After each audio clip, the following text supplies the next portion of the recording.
తండ్రి అయిన దేవునికి మహిమ కలుగును గాక. ప్రభును ప్రియ రక్షకుడైన క్రీస్తు నామంలో టీమ్ ఆఫ్ గాడ్ ఛానల్ వీక్షిస్తున్న ప్రియ సహోదరి సహోదరులందరికీ హృదయపూర్వకమైన వందనాలు తెలియచేసుకుంటున్నానండి. ప్రభునందు ప్రియ సహోదరి సహోదరులరా, ఈరోజు మన టాపిక్ మోక్షానికి వెళ్ళాలి అంటే ఎన్ని మార్గాలు ఉంటాయో తెలుసా అనే అంశాన్ని బట్టి కొద్ది నిమిషాలు లేఖనానుసారంగా క్లుప్తముగా ఆలోచించడానికి మనం ప్రయత్నించాము. నిజమే ప్రియమైన దేవుని పిల్లలారా, ఈ అంశము ఎంతైనా ఆలోచించదగ్గ విషయం.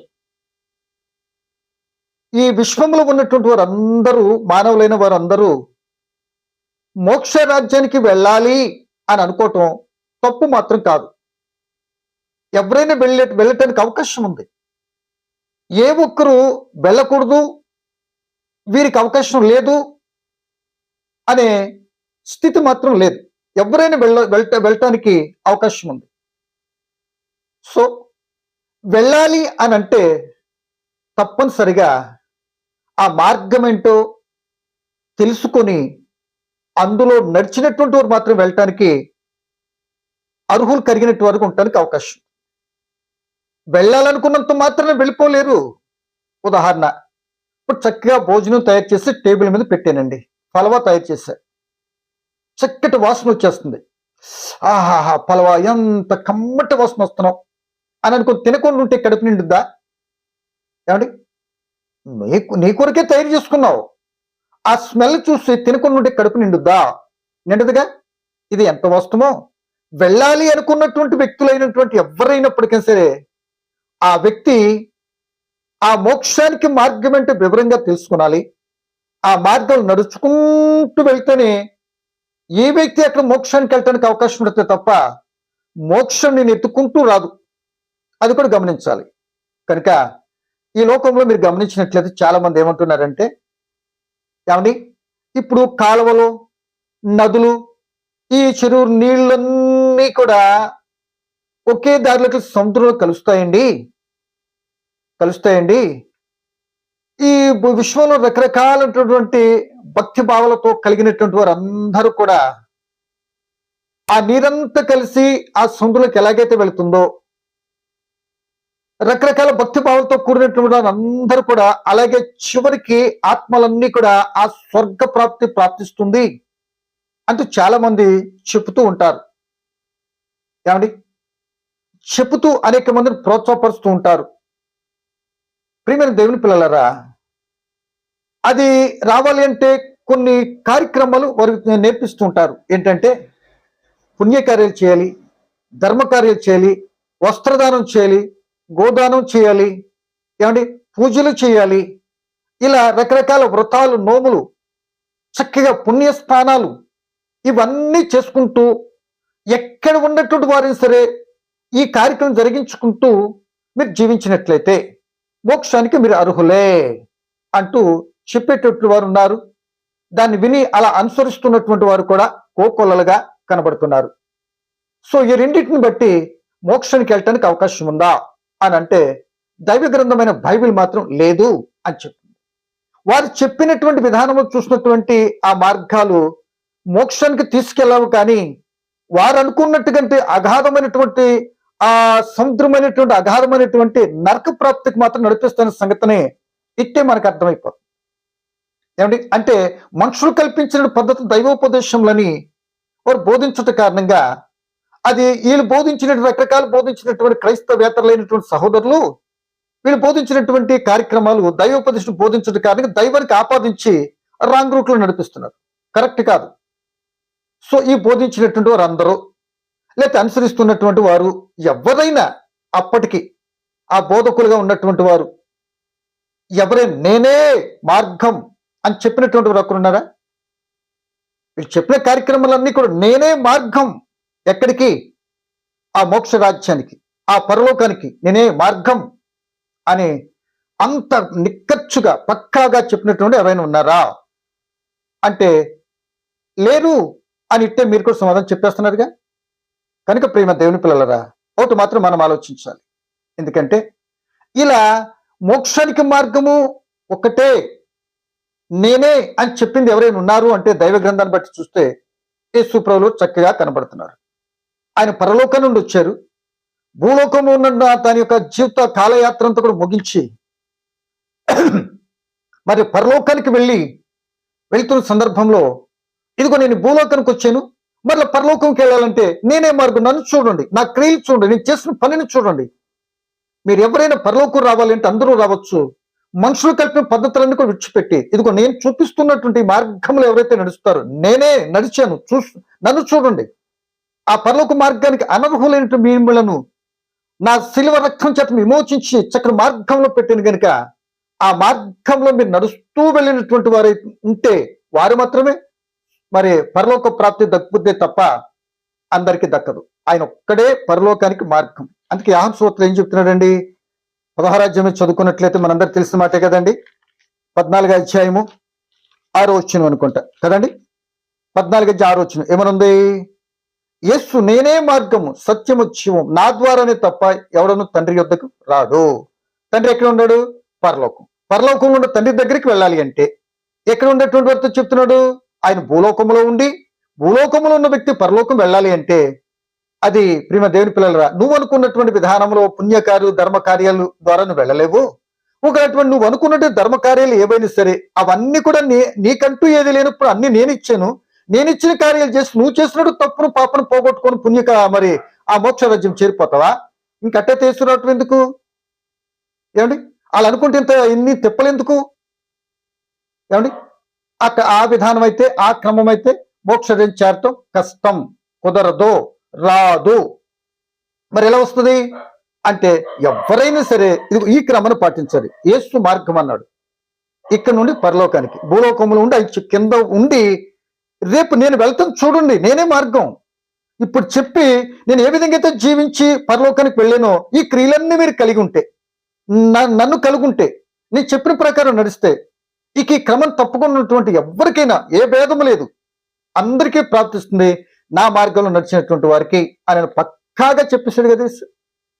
ఇది కరెక్ట్ మార్గం. ఈ మార్గం కాకుండా అక్కడ ఒక మార్గం ఉంది, ఇక్కడ ఒక మార్గం ఉంది, ఇలా ఇన్ని కార్యాలు చేస్తే మోక్షం వచ్చేస్తుంది, రకరకాలుగా కొందరు ప్రింటింగ్ పేపర్లో ప్రింట్ చేసి ఇవి 1,00,000 నువ్వు పంచిపెట్టేవంటే నీకు మోక్షం వచ్చేది. ఎవరు చెప్పారు వీళ్ళకి? ఎక్కడ రాస్తుంది? అంతే. కనుక నా ప్రియ దేని పిల్లలరా, అవి మాత్రం నమ్మకండి, కరెక్ట్ కాదు. కనుక మోక్షానికి ఎలాంటి యేసు ఒక్కడే మార్గం. సో ఎవరికైనా అవకాశం ఉందంటున్నాం కదా, ఇప్పటికీ ఈ క్షణానికి కూడా ఉంది అవకాశం నువ్వు వెళ్తానంటే. ఎలాగంటే ఇప్పుడు మోక్షానికి మార్గమైన యేసుని నువ్వు కాదనుకున్న మనుషులు నేనే మార్గం చెప్పనటువంటి ఏ పరిస్థితుల్లో నీవు ఉన్నా మోక్షానికి చేరలేవు. మీరు ఎవరైనా కావచ్చు, విశ్వంలో ఉన్నటువంటి మనుషులతో పలుకుతున్న మాట ఇది. ఈ ఊరికి ఆ ఊరికి పలికిన మాట కాదు. అలా పరలోక రాజ్యం వెళ్ళాలి అంటే ఒకటే ఒక దారి. మనం అనుకుంటున్నాము నాకు రకరకాల 4 దిక్కులు ఏ దిక్కుకి వెళ్ళిపోతానో అనుకుంటున్నామేమో. ఎటు పడితే ఏ దిక్కు పడితే ఆ దిక్కుకి వెళ్తే దిక్కులేనోడు అవుతావు. సో అన్ని దిక్కులకి అన్ని దిక్కులకి వెళ్ళిన వాడికి దిక్కులేనోడికి అందరికీ దిక్కు మాత్రం దేవుడే. ఇది మర్చిపోకండి. ఎటు వెళ్ళినప్పటికీ సరే మోక్షం వెళ్ళాలంటే క్రీస్తు ఒక్కడే మార్గం. కనుక ఆయనే చెప్తాను, ఆయన కలిగి ఉండాలి. ఈ లోకంలో ఎవరైనా వెళ్ళొచ్చు అంటున్నాం కదా, ఇంకా అవకాశం ఇప్పటికీ ఉందంటున్నాను కదా. ఆ క్రీస్తు ప్రభును సొంత రక్షణగా అంగీకరిస్తే, నేను పాపిని ప్రభు నన్ను క్షమించు, తండ్రి నన్ను క్షమించు, మీ కుమారుడు క్రీస్తు రక్తం చేతను శుద్ధీకరించు అని మనసు మార్చుకొని పశ్చాత్తాపడు పాపిని ఒప్పుకొని బాప్తిస్మం పొందితే క్రీస్తుని ధరిస్తావు. క్రీస్తుని ధరించడం కారణంగా నీ బ్రతుకు నూతన సృష్టిగా మార్చబడిపోతుంది. ఒక నూతన వ్యక్తిగా నువ్వు తీర్చబడుతున్నావు. గత పాపమంతా కూడా మరి పాతి పెట్టబడుతుంది. ఒక నూతన వ్యక్తికి వస్తావు. ఇప్పుడు ఇక్కడ నువ్వు ఏం చేస్తాను తెలుసా? లోక సంబంధమైన మార్గాలన్నీ కాకుండా మనుషులు కలిపిన వ్యర్థమైన పద్ధతులు అవన్నీ కూడా విడిచిపెట్టుకొని ఇప్పుడు నూతన మార్గమైన క్రీస్తు ప్రభువును కలిగి ఆయన చిత్తానుసారంగా నీతిని, న్యాయాన్ని, యథార్థతను, సత్యమును, జీవం కలిగి నువ్వు నడిస్తే అటువంటి వ్యక్తులు మీరు కావచ్చు, నేను కావచ్చు, వారికి మోక్షరాజ్యం, ఆ మార్గంలో ఉన్నటువంటి మోక్షరాజ్యం తీసుకుని వెళ్ళటానికి క్రీస్తు 2 సార్లు రాబోతున్నాడు. అంతేగానండి మనుషులు కలిగిన పద్ధతుల ద్వారా వెళ్ళటానికి ఎవరికదు. కనుక ఇంకా ఒకవేళ నువ్వు వెళ్ళాలనుకుంటే ఈ క్రమాన్ని బాప్తిసం పొంది క్రీస్తు అంగీకరిస్తే నువ్వు మార్గంలోనికి వస్తావు. ఆ మార్గంలోకి వచ్చిన నీ యాత్ర ఏ క్షణం ముగుస్తుందో ఎప్పుడు ముగుస్తుందో తెలియదు. కనుక అంతవరకు ఈ నీతి న్యాయం చిత్తాన్ని బట్టి నడుస్తున్నట్లయితే ఏదో ఒక రోజున మనం చనిపోతాం. మన ఆత్మలో ఒక రోజున క్రీస్తు ప్రభు ఎక్కడ తీసుకెళ్ళి తెలుసా? ఆ మోక్ష రాజ్యం తీసుకుని వెళ్తాడు. ఇది క్రమం. అంతేగాని ప్రియ దేవుని పిల్లలరా, నేను ఏదో చేసేస్తాను, అది చేస్తే ఇదేతంటే కరెక్ట్ కాదు, కరెక్ట్ కాదు. సో ఈ యొక్క మోక్ష రాజ్యంలోనికి వెళ్ళటానికి, ఆ మార్గంలో రావడానికి ఎవరైనా రావచ్చు. యేసు ప్రభువు లోకంలో ఉన్నప్పుడు కూడా పిలిచారు, ప్రయాసతో ఉన్నవారులరా రండి, మీకు నెమ్మదినిస్తా. పిలువబడినటువంటి వారు అనేక మంది వచ్చేసారు. ఆ పిలుపుని విని వారు జీవితాలు మార్చుకున్నటువంటి వారు కొద్ది మందే, అంటే ఎక్కువ మంది వెనక్కి వెళ్ళిపోయారు. అంతే కదా? అది మత్తయి సువార్త 11:28లో రండి అని పిలిచాడు. మత్తయి సువార్త 22:14లో వారిలో ఏర్పరచబడినటువంటి వారిని ఎన్నిక చేసుకున్నాడు. ఆ ఎన్నిక చేసుకున్నటువంటి వారు, ఆ మార్గంలో నడిచేటటువంటి వారు, వారికి పరలోక ప్రాప్తి, అంటే ఆ మార్గంలో ఉన్నటువంటి పరలోకం దక్కుతుంది. అటువంటి వారే ఇదిగో రక్షణ పొంది, ఇప్పుడు చెప్పాను కదా, ఇంకా పొందినటువంటి వారు కూడా ఈ విధంగా ఏర్పాటు చేయబడిన ఏర్పాట్లోకి వస్తారు. ఈ ఏర్పాట్లోకి వచ్చినటువంటి వారి కొరకే పరలోకంలో ఉన్నటువంటి క్రీస్తు, తండ్రి కుడిపక్షంలో ఉన్న క్రీస్తు మన కొరకు అక్కడ స్థలం సిద్ధపరుస్తున్నాడు. ఇక్కడ ఆయన కొరకు మార్గంలో ఉన్నటువంటి వారి కొరకు మరలా వచ్చి వాళ్ళు తీసుకుని వెళ్ళి ఆయన ఉన్న స్థలం కూర్చొని పెడతాడని క్రీస్తు ప్రభువు స్వయంగా చెప్పారు. కనుక నా ప్రియమైన సోదరుడా, సహోదరి, ఈ లోకంలో మోక్షానికి వెళ్ళాలంటే మనం అనుకున్న సహోదరులైన వారు అనుకుంటున్న అన్నా, లేకపోతే క్రైస్తవులుగా ఉన్నటువంటి వారు పరలోక రాజ్యం వెళ్ళాలి అన్నా, ఏమండి, అవి శరీరంతో వెళ్ళే లోకాలు మాత్రం కాదు. అవి ఇక్కడ శరీరం విడిచిపెట్టిన తర్వాత వెళ్ళే లోకాలు అవి. ఇంతవరకు చూసొచ్చి చెప్పిన వారు ఎవరు లేరు, యేసుక్రీస్తు తప్ప. కింద పాతాళం చూసొచ్చి చెప్పాడు ఆయన. ఆ పరలోకం నుండి వచ్చి పరలోక స్థితిగతులన్నీ కూడా భూలోకంలో నుండి పరలోకానికి వెళ్ళాలి కింద పరలోక బోధలు చేశాడు. ఆ బోధలు విని ఆయన కలిగి జీవిస్తే పరలోకానికి నేనే మార్గం, నా ద్వారానే మీరు రాగలుగుతారు అని, ఇక ఈ లోకంలో ఏ మార్గం కూడా పరలోకం తీసుకెళ్ళదు అని కరాఖండిగా నేనే అని చెప్పగల ఏకైక మార్గం క్రీస్తు ప్రభు ఒక్కడే. కనుక ఆయన కలిగి ఉండకపోతే ఇప్పటికైనా ముందు చెప్పినట్టుగా క్రీస్తు సొంత రక్షణ మార్గంలోనికి రా, కొద్దిపాటి నెమ్మది కలిగి ఉంటావు. రేపు ఒక రోజున ఆ పరలోకం చేరటానికి అవకాశం ఉంది. సోదరుడా, సహోదరి, ఇంకా ఒకవేళ క్రీస్తు కలిగి ఉన్న నీవు ఈ ధర్మకార్యాలు, పుణ్యకార్యాలు, ఈ కార్యాలు, ఆ కార్యాలు చేయొద్దని కాదు. భగవంతుడు నీకు ఇచ్చే తోటి వ్యక్తికి మేలు చేయటం మంచిదే, అది తప్పు కాదు, చెయ్యి. సో అవి మాత్రమే నేను పరలోక రాజ్యం తీసుకెళ్ళదు. అందరూ చెప్పినట్టుగా నదులన్నీ సముద్రంలో కలిసినట్టుగా ఒకవేళ కలిస్తే అలా అనుకుంటే, అలా వెళ్ళిన వాళ్ళందరూ చూస్తే సముద్రం అగాధం కనుక ఒకవేళ అది రేపు పొద్దుటే భయంకర అగాధమైన మరి నరకంలోకి వెళ్ళిపోతామని చూసుకోవాలి కదా, కరెక్ట్ కాదు అది. కనుక ఈ పరిస్థితిని బట్టి నీ ధర్మకార్యాలు మీరు చేద్దాం, మనం చేద్దాం, తప్పు కాదు, కానీ అవి మనల్ని తీసుకొని వెళ్దాం. కనుక మరి తీసుకొని వెళ్తుంది మోక్షానికి అంటే, మన పాపం లేని స్థితిలో, పాపంలో ఉన్నాం కానీ పాపం లేని స్థితిలో క్రీస్తుని కలిగి మనం ఎప్పుడైతే క్రీస్తులోకి వస్తామో మన పాపం అంతా కూడా శిలువ మరణంలో ఆ శిలువ ద్వారా విమోచించాడు మనల్ని. ఆ విమోచింపబడినటువంటి వారు క్రీస్తు మార్గంలోకి వస్తారు. 2-3 సార్లు చెప్పాను ఇప్పటికీ. వారు మాత్రమే మోక్షానికి వెళ్తారు. ఆ మార్గం ఒక్కటే క్రీస్తు ప్రభుల వారు. చూడండి, ఇంకొక 1-2 మాటలు చెప్తాను. ఏదైనా తోటకు ఒకటే మార్గం, ఏమండి, అది బయటకు వచ్చేసిన మార్గమే కానీ లోనికి వెళ్ళే మార్గంగా లేదు. ఇలా ఎప్పుడైతే క్రీస్తుని ధరిస్తారో, ఏమండి, ఈ జీవవృక్ష ఫలం నిత్యం జీవించేది జీవవృక్ష ఫలం ఉంది కదా, ఆ క్రీస్తుని ధరించినటువంటి వారు ఏం చేస్తారు? ఇప్పుడు ఆ ఏదైనా జీవవృక్ష ఫలాన్ని మరి అనుభవించడానికి ఇప్పుడు ఆ యొక్క ద్వారము తెరవబడుతుంది. ఒకే ద్వారం. అంటే జీవానికి వెళ్ళాలి అంటే, మంచిగా బ్రతకాలంటే ఒకే దారి ఉంటుంది. చెడుగాను, అన్యాయము, అక్రమంగా బ్రతకాలంటే 1,00,000 మార్గాలు ఉంటాయి, ఏమండి, చెడిపోవటానికి. కానీ మంచికి ఒకటే మార్గం. లోకంలో రకరకాల మార్గాలు ఎటో వెళ్ళిపోతాయి, కానీ మోక్షానికి వెళ్ళాలంటే ఒకే మార్గం. ఆ మార్గం ఇదిగో ఏదైనా తోటకి ఉన్నటువంటి ఒకే మార్గం. 1, 2 మరి నోవా గారు వాడికి కూడా ఒకటే ద్వారం, ఒకటే తలుపు.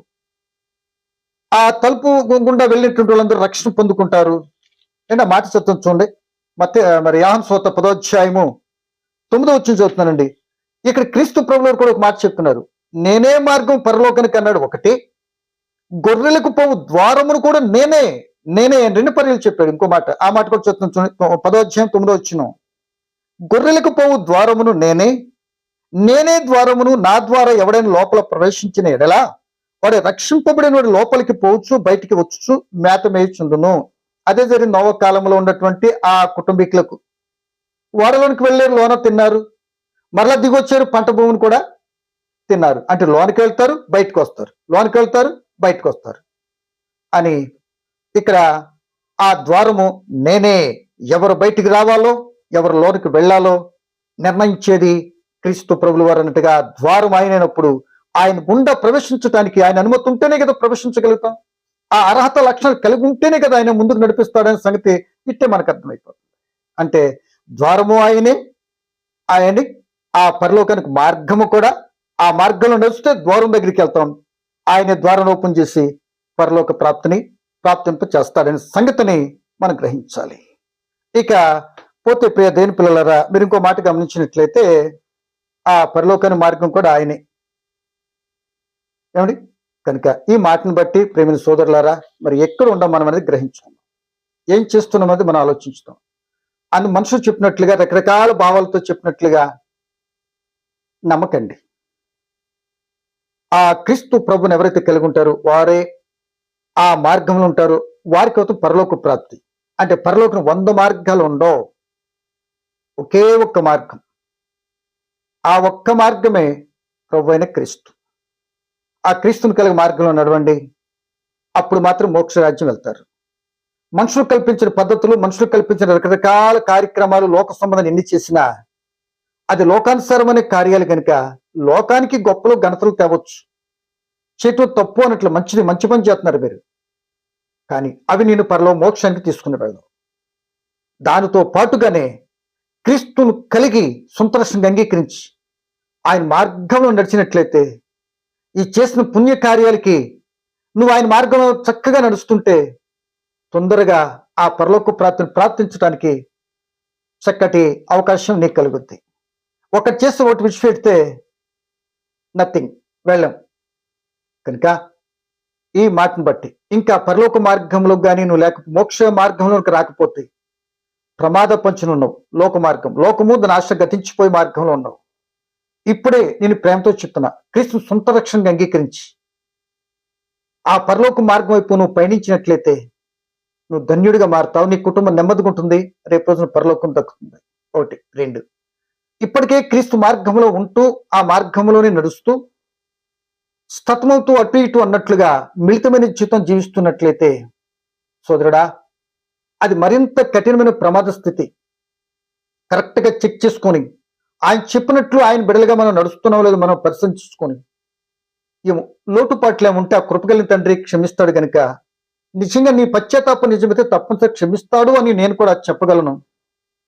ఆ క్షమాపణ మరలా పూర్వదశలోనికి వచ్చి ఆ పరలోక మార్గంలో నడిస్తే ఎంతైనా బాగుంటుందని నిన్ను కూడా ప్రేమతో తెలియపరుస్తూ ఈ మాటలు ముగిస్తున్నా. పరమ తండ్రి మీకు వందనాలు. 11 మాటలు పరమార్థం అంటే నీ బిడలుగా మీకు గమనించి మీ చిత్తార్థం సాగిపోయే కృప, నీ రాజ్యానికి వెళ్ళాలి అంటే ఒకే మార్గం, ఆ మార్గం మీకు ఉన్నాడు క్రీస్తు. ఆ మార్గంలో నడుస్తూ నా మీ వద్ద చేరేటువంటి బిడలుగా ఉంటే సహాయం చేయండి. ఇంకా మార్గం లేని రక్షణ పొందుకుంటూ ప్రేరణ ఇవ్వండి. మార్గంలో ఉన్నటువంటి తప్పిపోమని కృప చూపండి. రేపటి కలుసుకోవటం మీకు అంగీకరిస్తే మీ ఆత్మ తోడ్పాటు మాకు అనుగ్రహించి కృప చూపమని వినని బిడ్డలందరూ దీవించుమని క్రీస్తు యేసు నామమున ప్రార్థన అడిగి వేడుకుంటున్నాను మా తండ్రి. ఆమేన్.